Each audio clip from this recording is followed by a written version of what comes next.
that task. So with that, any thoughts? Take a few seconds if you do need it to think about what tasks do we need to support in the network. So thinking now of routers, what information would I want in the IP header? So before you think of information, think in terms of what tasks do I need to perform on an IP packet. I have 4 classes of tasks as a guideline.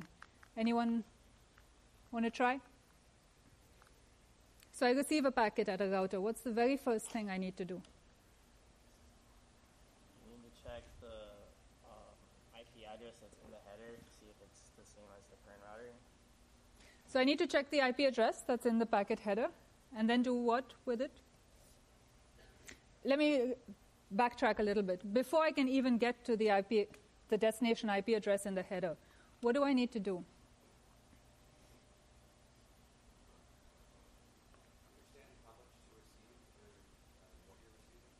Understand how much you're receiving, like kind of what are the boundaries of the packet, right? Understand where in the packet the destination IP address is. All of this I'm going to call parsing the packet. You need to know how those bits are structured in order to know how to interpret them. After you've parsed the packet, now we have the IP address.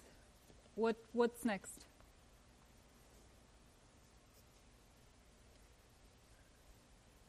These are not trick questions. This is really very simple. What do I do once I have the destination address? I heard that. Send the packet. That involves carry the packet to the destination, forward it along. The next 2 are a little more offbeat that we've not really talked about. What else do you think you might want to do?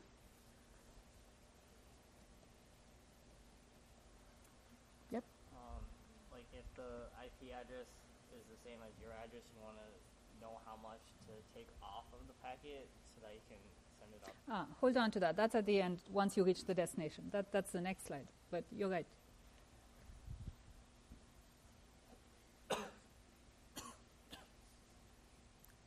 Yep. Checksum to see if it's corrupted. Absolutely right. What's the broader category here? Check integrity. So the bigger category here is deal with problems that can come up along the way. Things you didn't expect, the packet's looping maybe, the packet was corrupted, something that we call fragmentation, which I'll get to in a bit. So basically, the category of deal with problems. Anything else?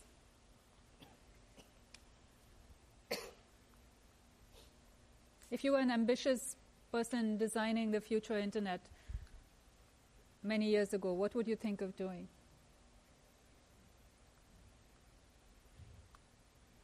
So you have to think back here now to being in the 70s or 80s and this whole internet thing's still evolving. All right. It was kind of hard to guess. Is specify if there's any special handling that you want for this packet. So at the time, people were not sure whether the best effort service model was the final word, whether people were going to want different kinds of services, different kind of functions in the network. And so any kind of specialized or not yet quite there processing of the packet. Does that make sense as things you want to do when you tasks you want to support within the network in terms of packet processing? Right. What about at the destination end host? There's really only 1 or 1.5 things here.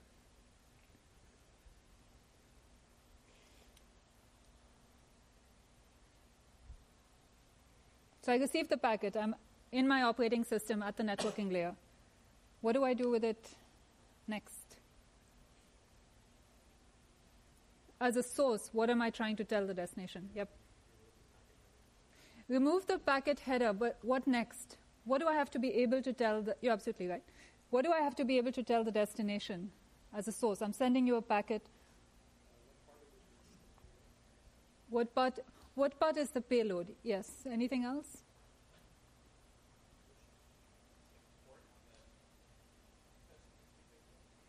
Port that the packet needs to go to on the end host. All of this is in the category basically of tell the destination what to do with the packet it's received. Right? You just threw a packet at the destination. It turned up. that destination has no context other than what's in the packet. So the packet has to give the destination enough information that that destination now knows what to do with that packet. Like, is it a TCP packet? Is it a UDP packet? Where is this packet ultimately going within the destination? And the last one, which is a little bit not strictly required, one might say, is help responses to the packet go back to the source. Okay? So our consolidated task list with that is pass the packet, forward it along on its way to the destination, deal with problems along the way, specialized handling or the possibility of specialized handling, tell the destination what to do with that packet when it reaches, and finally, give the destination some help in getting packets back to the sender. So next, just take 2 minutes. For each of these tasks, write down or think about what information would you pass in the header to accomplish each of these tasks. It's not really hard, but just write it down and then we'll step through and you can see where you either matched or you didn't.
Okay, should we get started?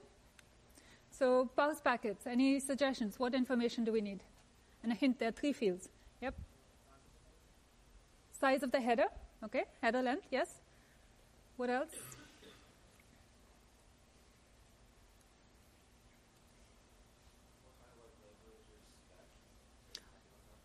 What kind of language or spec this is? That means what version of IP am I following? Why is this so important?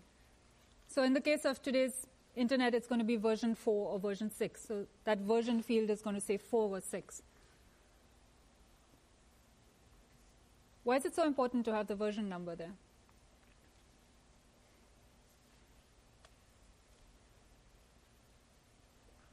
Yep. Different versions have different ways of formatting the packet. Yeah.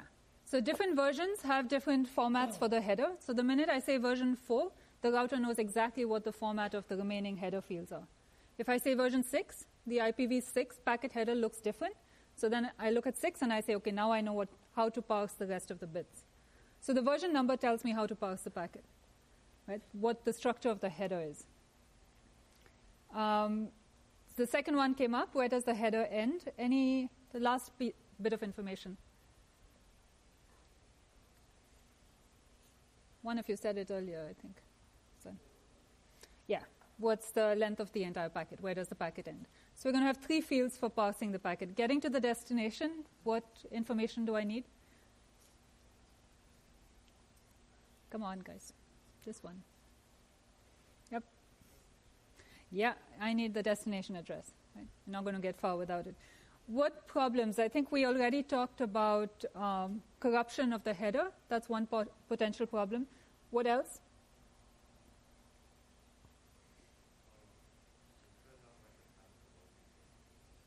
Loops, corruption, and the last one, any guesses? There's one other problem that IP deals with. We very briefly talked about it early on, but we haven't really dug into it. Yep. Fragmentation, yes. So different links, if you remember in an earlier lecture, we said different links can have a maximum sized packet that they can carry. And so sometimes the packet comes along and it's too big for that link. We're going to have to chunk it up. Okay.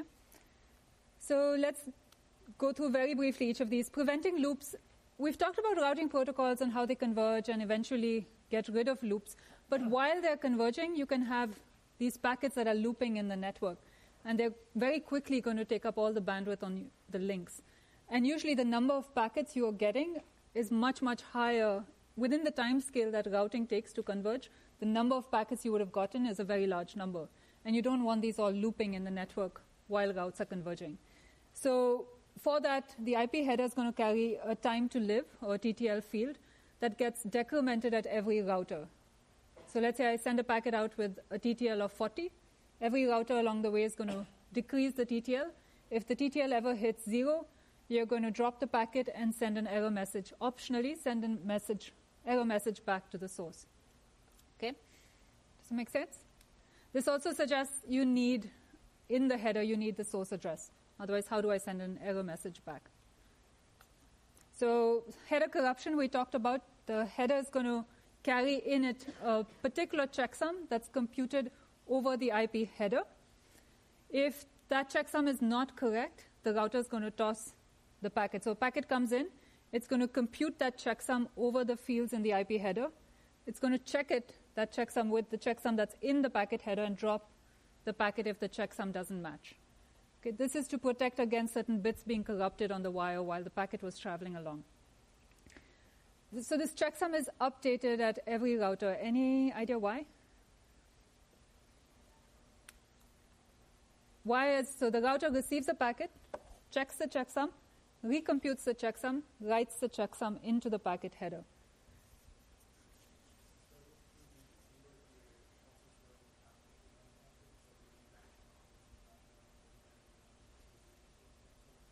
So the BGP, I didn't catch that entirely. In BGP, you're sending the entire path vector. Is that? That would be, no, I wouldn't, you're right. So one, the path vector usually goes in the payload of a BGP packet. But also, let's just think of data packets here in the IP header. So the checksum is only computed on the IP header.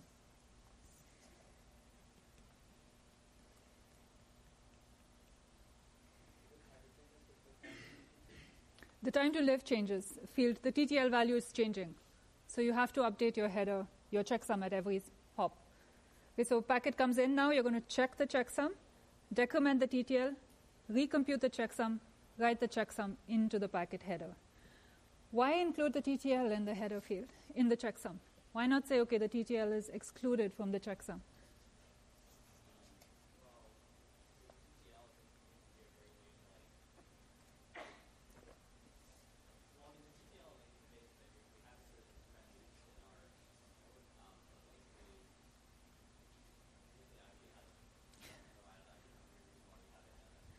Excellent. No reason. There was actually not a good reason. The designers thought you needed to protect the TTL field from corruption. Bad idea. Just put additional load on every router to recompute the checksum, to update the checksum, sorry. Why only compute the checksum on the header?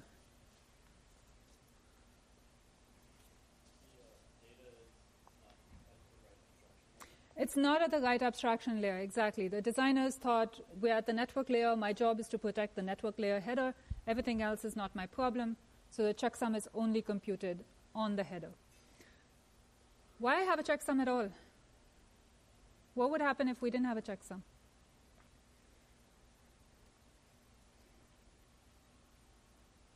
So my packet, a few bits got corrupted, went to a router, assuming the destination address was still okay, forwarded it on. What happens?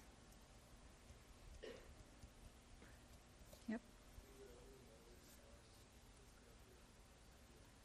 You would only realize that the packet was corrupted at the end host, right? So what? So now let's say, you're right. Let's say the end host determined that the packet was corrupted. What would it do? What should it do? Throw it away. And what will happen?